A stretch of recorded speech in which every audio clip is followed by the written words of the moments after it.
Beginning. The midnight knock. I never believed in the impossible. My life had been ordinary. Wake up, work at the tech lab, come home, watch old sci-fi reruns, and sleep. Until that night. It was exactly midnight when I heard a soft, rhythmic tapping on my bedroom window. Rain splattered against the glass, streaking the city lights outside, and at first, I assumed it was a tree branch or some nocturnal animal. But then I saw her. She was standing on the ledge, impossibly poised despite the pouring rain. Her skin shimmered faintly, like liquid silver under the dim streetlight, and her eyes glowed an unearthly teal that pierced the darkness. She didn't knock again. She just stared. I froze. Who are you? I whispered, stepping cautiously toward the window. Her lips parted slightly. I am Serya, she said, her voice melodic but layered with a resonance that seemed to vibrate inside my chest. I need your help. I blinked. Help? From you? She shook her head gently. Not from me. From you. Only you can help me. Something about the urgency in her voice, the sheer alien presence, made my rational mind falter. I opened the window, letting the cold rain sweep into my room. Okay, come in, I said, and she stepped across the threshold as if gravity followed her differently. She moved with an elegance I had never seen, her long silver hair floating slightly around her shoulders, defying physics. My mind raced with questions, but I didn't have the luxury to think. They are coming, she said simply. I cannot return without consequences. I need sanctuary. I swallowed hard. Who's coming?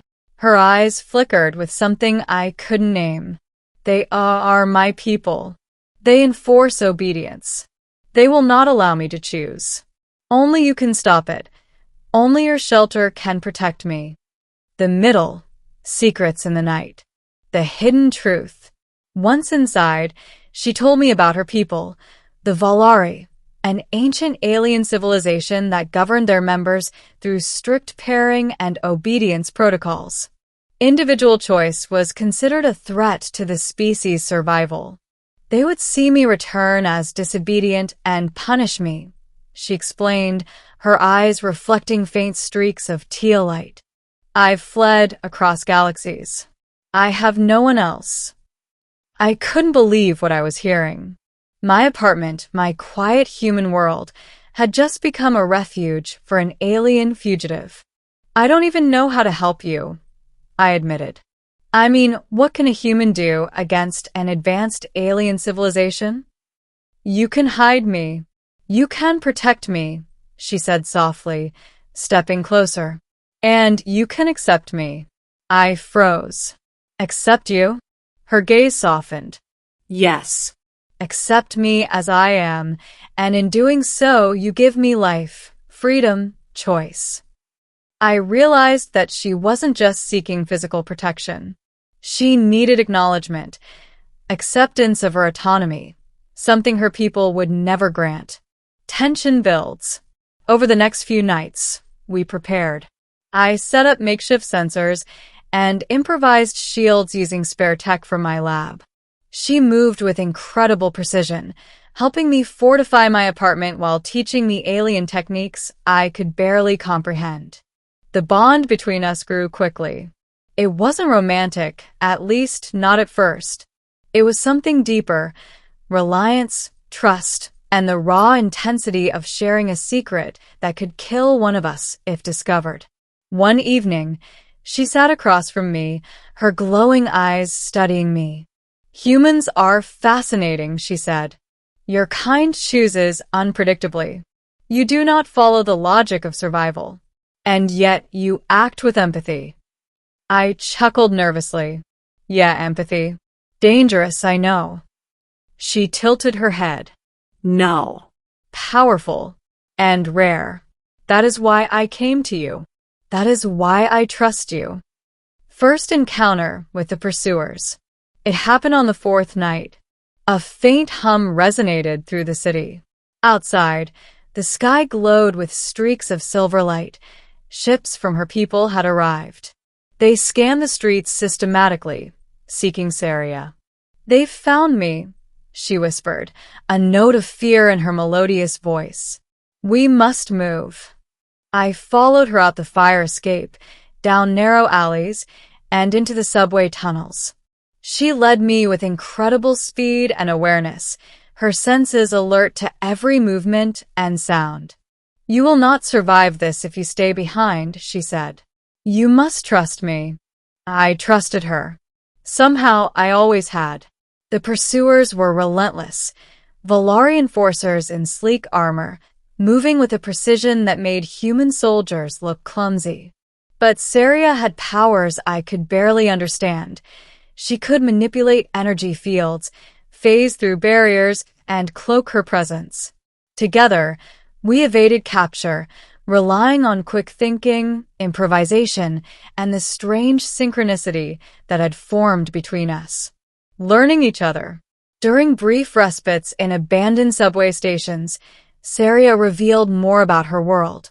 Cities with floating towers, skies of violet light, and a society where choice was a concept almost extinct. "You have something my people never understand," she said quietly. "You choose not because you're forced, but because you feel it is right. I want to learn that. I want to experience that with you." I realized the intensity of what she was asking. She didn't just want my help. She wanted to understand human emotion, human freedom. We spent hours talking, exchanging ideas, and I began to teach her the simplest things: taste, humor, empathy. Her responses were fascinating, often literal, yet her understanding deepened each night. The confrontation. The climax came in the fifth night. The Valari enforcers finally cornered us in an abandoned warehouse. Their leader, towering and crystalline, spoke in a voice that resonated like a bell. "Serya, return immediately. Your disobedience cannot be tolerated," it intoned. "I will not return," she said firmly, stepping forward. Her teal glow flared, illuminating the room. "Cadet Lawson has protected me. I have chosen to stay here. My choice cannot be overridden." I realized then that I had to act. Using the environment, I activated the improvised tech shields we had built. Serya's powers, combined with my quick thinking, created a temporary field that confused the enforcer sensors. It was a tense standoff, every second stretching like hours. But finally, the leader paused, analyzing the situation. "Choice is anomalous. This is unprecedented. Observation continues. You may remain." Serya exhaled, relief washing over her face, and looked at me. "You've saved me, not just physically, but truly." And a new beginning. After the confrontation, life settled into a strange routine. Serya remained with me, no longer a fugitive, but a partner. We explored human customs together: rain, coffee, music, and even humor. She absorbed it all, her understanding of human freedom growing deeper each day. Her people observed, but slowly they accepted that her bond with me was unique, an example of choice and cooperation bridging the gap between civilizations. One night, as we stood on my balcony, looking at the city lights, she said softly, "Cadet Lawson, I came to you at midnight, uninvited, seeking protection. I feared your world, yet I feared my own people more. Now, I understand humans and I understand choice. And I trust you." I reached out, taking her hand. "You don't need to fear anymore. Not here. Not with me." For the first time in her life, she smiled, a luminous, alien smile that seemed to light up the night. The alien woman who showed up at midnight had changed everything. She had brought mystery, danger, and wonder into my life. But more importantly, she had shown me a connection that transcended worlds, species, and expectations. And together, We stepped into a future neither of us could have imagined, one built on trust, choice, and the extraordinary bond formed between a human and an alien who dared to defy her own civilization.